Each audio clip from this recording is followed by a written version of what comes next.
kudzana na baba kana uchikwanisa wako learn to spoil your own kids. Kana wako aseti surprise na pizza ngazvijaire kumba kwawo aregere kutocheterwa kuti atoita pambiri nokuti kuna akatenga chicken. Vana vako ngavajairewo zvakanaka varegere kujutwa nevakomana avo. Vakomana havasi kuita zvinhu zvikuru sitereki kwanasikana vedu vari kungoendesa kufirimu umuvhi chaiko obva ikoko obva adya huku yatonhumbu. Hakuna zvihombe zviri kuitwa neboizini zvokuti ungatoti mwana ukatadza wokuitira vako vana vanoitirwa taipi inozovaitira haijaidze. I'll repeat this.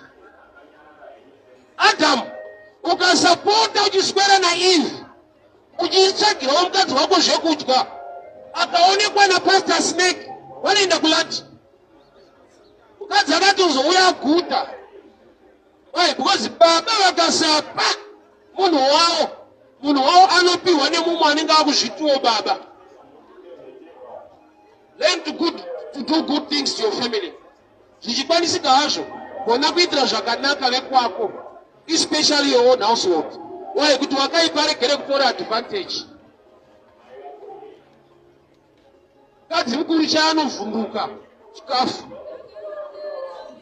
Kune machinda akaoma moyo zvokuti angatochengetei kutengera wako. Kunyika ukuri dhirama chaiko. Kune machinda ari serious zvokuti anogona kutengera mudzimai wako pizza iwe hautenge, but kune anogona kusacrifice kuti anotengera wako, but achidaro ane zvaari kutsvaga. Let us learn to do good things to our own family first. Varegere kutorwa advantage nemwe china nemasystems ari munyika.